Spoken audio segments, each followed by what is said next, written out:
Hi friends, ഇന്ന് ഞാൻ നിങ്ങളായിട്ട് ഷെയർ ചെയ്യുന്നത് നല്ല ഒറിജിനൽ അറേബ്യൻ മട്ടൻ മന്തിയുടെ റെസിപ്പിയാണ്.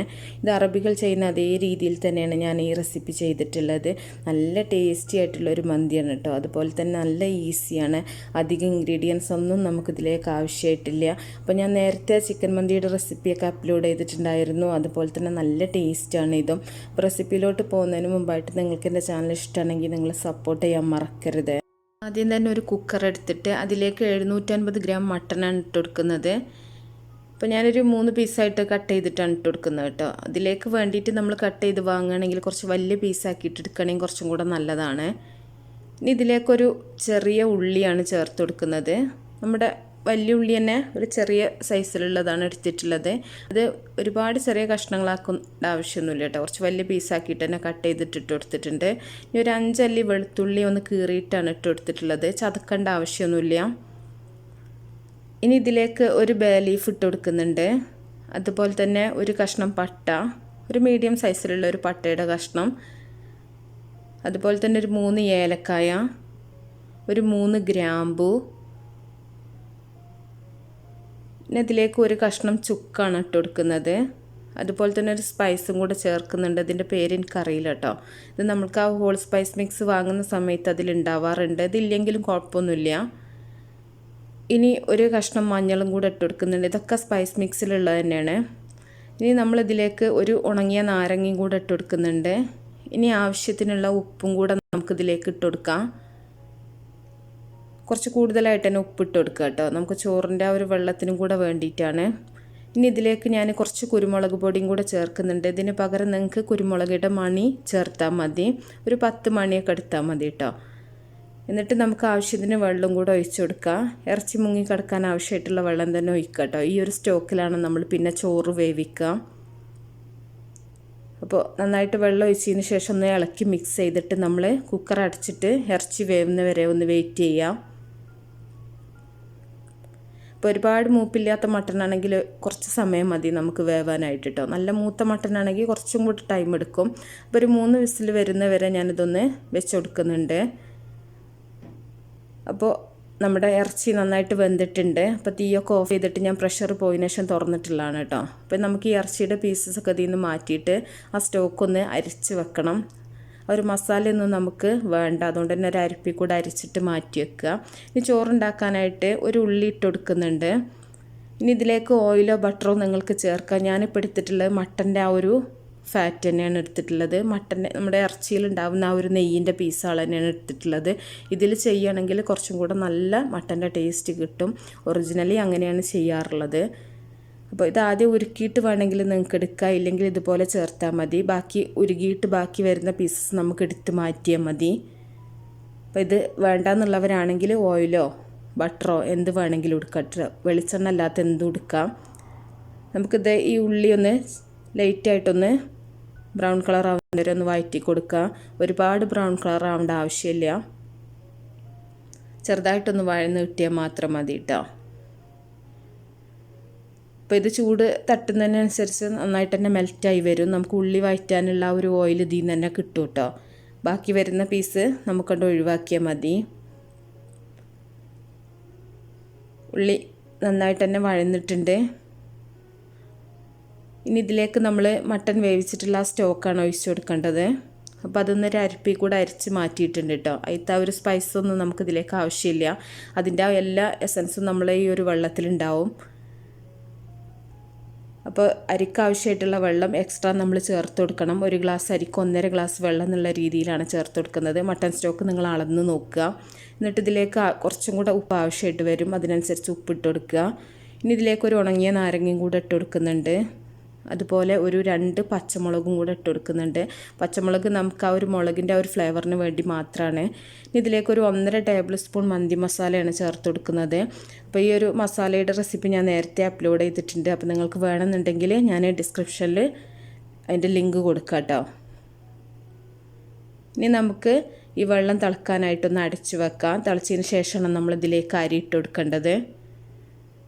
അപ്പോൾ നല്ല ഹൈ ഫ്ലെയിമിൽ തന്നെ നമുക്ക് ഇട്ട് കൊടുക്കാം. അപ്പോൾ വെള്ളം നന്നായിട്ട് തിളച്ചിട്ടുണ്ട്. അപ്പോൾ ഒരു 20 മിനിറ്റ് സോക്ക് ചെയ്തിട്ടുള്ള അരിയാണിത്. ഇത് ലോങ് ഗ്രെയിൻ റൈസ് ആണ് കേട്ടോ.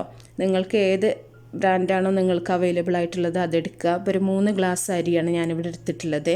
ഒരു കഴുകിയതിന് ശേഷം നന്നായിട്ട് കഴുകുക. അതിന് ശേഷം ഒരു 20 മിനിറ്റെങ്കിലും നമ്മൾ വെള്ളത്തിലിട്ട് കുതിർത്ത് വെക്കുക. എന്നിട്ട് വെള്ളം വാർത്തിട്ട് ആണ് നമ്മളിതിലേക്ക് ഇട്ട് കൊടുക്കേണ്ടത്. ഇനി നമുക്കിതൊന്നുകൂടെ അടച്ചു വെക്കാം. ഈ സമയത്ത് നമുക്ക് ഈ ഇറച്ചിയൊന്ന് മസാല പുരട്ടി വെക്കാം. അപ്പോൾ അതിന് വേണ്ടിയിട്ട് കുറച്ച് ഉപ്പിട്ട് കൊടുക്കുന്നുണ്ട്. നേരത്തെ ഉപ്പിട്ട് വേവിച്ച ഇറച്ചിയാണ്. ഇനി ഇതിലേക്ക് ഒരു 1/2 ടേബിൾ സ്പൂൺ മന്തി മസാലയും കൂടെ ചേർത്ത് കൊടുക്കുന്നുണ്ട്. അപ്പോൾ മൊത്തം നമ്മൾ 2 ടേബിൾ സ്പൂൺ മന്തി മസാലയാണ് ഇതിലേക്ക് ആവശ്യമായിട്ട് വരുന്നത്. 1.5 ടേബിൾ സ്പൂൺ നമ്മൾ റൈസിലിട്ട് കൊടുത്തു, 1/2 ടേബിൾ സ്പൂൺ നമ്മൾ ഇറച്ചിയിൽ ഇട്ട് കൊടുത്തു കേട്ടോ. ഇനി 2 ടേബിൾ സ്പൂൺ തൈരാണ് ചേർത്ത് കൊടുക്കുന്നത്. അധികം പുളിപ്പില്ലാത്ത തൈര് വേണം നമ്മൾ ചേർത്ത് കൊടുക്കാനായിട്ട്. ഇനി അതുപോലെ 1 ടീസ്പൂൺ ചെറുനാരങ്ങയുടെ നീരും കൂടെ ചേർക്കുന്നുണ്ട്. ഇതിലേക്ക് നിങ്ങൾ മാഗി ക്യൂബ്സ് ഒന്നും ചേർക്കരുത് കേട്ടോ. എന്നിട്ട് നന്നായിട്ട് ഇതൊന്ന് മാരിനേറ്റ് ചെയ്ത് വെക്കുക.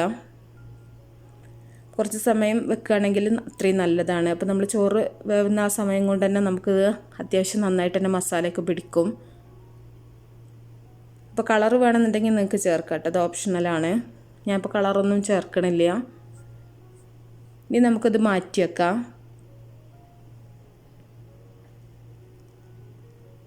ഇപ്പോൾ ഈ സമയം കൊണ്ട് തന്നെ നമ്മുടെ അരി ഇട്ടതിന് ശേഷം നന്നായിട്ട് തന്നെ തിളച്ച് വന്നിട്ടുണ്ട്. ഒന്നുകൂടെ നന്നായിട്ടൊന്ന് മിക്സ് ചെയ്തതിന് ശേഷം നമുക്ക് അടച്ച് വെച്ചിട്ട് നന്നായിട്ട് തീ കുറച്ച് വെക്കാം കേട്ടോ.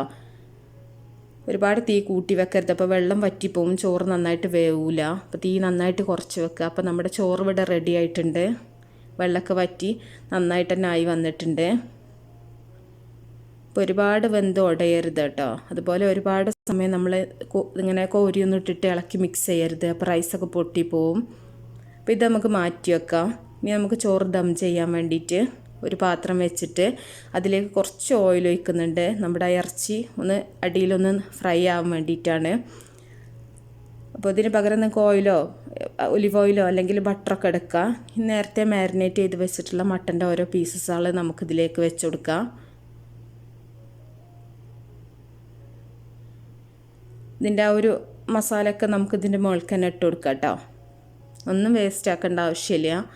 അതുപോലെ ഇതിലേക്ക് നിങ്ങൾക്ക് എന്ത് ഡ്രൈ ഫ്രൂട്ട്സ് വേണമെങ്കിലും ഇട്ട് കൊടുക്കാം. ഞാനിപ്പോൾ കുറച്ച് ബദാമാണ് ഇട്ട് കൊടുക്കുന്നത്. നിങ്ങൾക്ക് പിസ്തയോ റൈസിൻസ് എന്ത് വേണമെങ്കിലും ഇട്ട് കൊടുക്കാം. ഇല്ലെങ്കിൽ നേരത്തെ ഫ്രൈ ചെയ്തിട്ട് വേണമെങ്കിലും ഇതിലേക്ക് ഇട്ട് കൊടുക്കാം കേട്ടോ. ഇങ്ങനെ ആകുമ്പോൾ കുറച്ചും കൂടെ ഈസിയാണ്. ഇനി നമ്മൾ വേവിച്ച് വെച്ചിട്ടുള്ള ചോറ് ഇതിൻ്റെ മുകളിലേക്ക് ഇട്ട് കൊടുക്കുന്നുണ്ട്.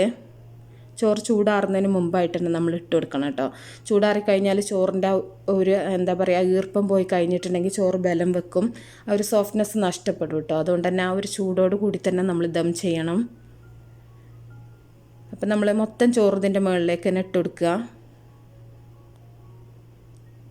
നല്ല സ്മെല്ലാണ് കേട്ടോ, നല്ല ഒരു മട്ടൻ്റെ ആ ഒരു സ്മെല്ലൊക്കെ ഉണ്ട്. അപ്പോൾ നന്നായിട്ട് തന്നെ ലെവൽ ചെയ്ത് കൊടുത്തതിന് ശേഷം നമ്മൾ ഇതിൻ്റെ മുകളിലേക്ക് കുറച്ച് കുങ്കുമപ്പൂവ് വെള്ളത്തിലിട്ടിട്ട് അതാണ് ഒഴിച്ചു കൊടുക്കുന്നത്. നിങ്ങൾക്ക് കളറ് വേണമെങ്കിൽ ചേർക്കുക. കളർ ഹെൽത്തി അല്ലാത്തതുകൊണ്ട് തന്നെ ഞാൻ കളർ യൂസ് ചെയ്യുന്നില്ല. ഒരു 2-3 അല്ലി സാഫ്രോണ്ടത് എടുത്തിട്ട് ചെറിയ ചൂടുവെള്ളത്തിൽ ഇട്ട് വെച്ചാൽ മതി. അപ്പോൾ നല്ല കളറ് കിട്ടും കേട്ടോ. അതാണ് ഞാൻ ഇതിൻ്റെ മുകളിൽ ഒഴിച്ച് കൊടുക്കുന്നത്. അത് ഓപ്ഷണലാണ്. നിങ്ങൾക്ക് ഇഷ്ടമുണ്ടെങ്കിൽ നിങ്ങളെ കയ്യിലുണ്ടെങ്കിൽ മാത്രം ചെയ്താൽ മതി. കളറില്ലെങ്കിലും ടേസ്റ്റിന് ഒരു കുറവുണ്ടാവില്ല കേട്ടോ. ഇനി ഒരു 2 ചാർക്കോൽ പീസ് കത്തിച്ച് വെച്ചിട്ടുണ്ട്. ഇതിൻ്റെ മുകളിലേക്ക് നമുക്ക് കുറച്ച് ഓയിൽ ഒഴിച്ച് കൊടുക്കാം. എന്നിട്ട് ഈ ഒരു പുക പോകുന്നതിന് മുമ്പായിട്ട് നമുക്ക് അടച്ച് വെക്കാം. ഒരു 15 മിനിറ്റ് നമുക്കിതൊന്ന് ചെറിയ തീയിലിട്ടിട്ട് ദം ചെയ്തെടുക്കണം. 20 മിനിറ്റ് വരെ കേട്ടോ, അതിൽ കൂടുതരുത്. അപ്പോൾ ഒരു 15 മിനിറ്റിന് ശേഷം നമ്മൾ തുറന്നിട്ടുണ്ട്. ചാർക്കോൽ പീസൊക്കെ നമ്മൾ എടുത്ത് മാറ്റുക. എന്നിട്ട് നമ്മൾ ചോറ് നന്നായിട്ട് തന്നെ മിക്സ് ചെയ്യുക. അപ്പോൾ ചോറ് മിക്സ് ചെയ്യുമ്പോൾ നമ്മൾ അടിയിൽ ആ ഒരു ഇറച്ചിയുടെ പീസും കൂടെ എടുത്തിട്ട് അടിയിൽ ആ ഒരു മസാലയും കൂടെ മിക്സ് ചെയ്തിട്ട് വേണം ചോറ് വിളമ്പാനായിട്ട്. അപ്പോൾ നമുക്കിതൊരു പാത്രത്തിലേക്ക് സെർവ് ചെയ്യാം. അപ്പോൾ നല്ല അടിപൊളി ടേസ്റ്റി ആയിട്ടുള്ള നല്ലൊരു മന്തിയാണ് കേട്ടോ ഇത്. ഇതിൽ ഒരുപാട് സ്പൈസസ് ഒന്നും നമ്മുടെ ഈ ചോറിലൊന്നും കിടക്കില്ല. അതുകൊണ്ട് തന്നെ നന്നായിട്ട് ചോറ് കഴിക്കുന്ന സമയത്തൊക്കെ നല്ല ഈസി ആയിട്ട് കഴിക്കാൻ പറ്റും. അപ്പോൾ നല്ല ടേസ്റ്റാണ് ഇത് കേട്ടോ. മട്ടൻ്റെ ഒറിജിനൽ ടേസ്റ്റാണ് ഇതിന് വരിക. അപ്പോൾ എല്ലാവരും നിങ്ങൾ ഉണ്ടാക്കി നോക്കുക. ഈ സമയത്ത് ഉണ്ടാക്കി നോക്കണം ഞാൻ പറയുമല്ലോ കേട്ടോ. അപ്പോൾ ഈ ലോക്ക്ഡൗണൊക്കെ കഴിഞ്ഞിട്ട് നിങ്ങൾക്ക് സാധനമൊക്കെ കിട്ടുന്ന സമയത്ത് നിങ്ങൾ ഉണ്ടാക്കി നോക്കുക. എന്നിട്ട് നിങ്ങൾ ഫീഡ്ബാക്കൊക്കെ അറിയിക്കുക. അപ്പോൾ ഇഷ്ടപ്പെട്ടാൽ ലൈക്ക് ചെയ്യുക, ഷെയർ ചെയ്യുക. അപ്പോൾ നല്ല റെസിപ്പികളൊക്കെ ആയിട്ട് നമുക്ക് അടുത്തൊരു വീഡിയോയിൽ കാണാം. Okay, by.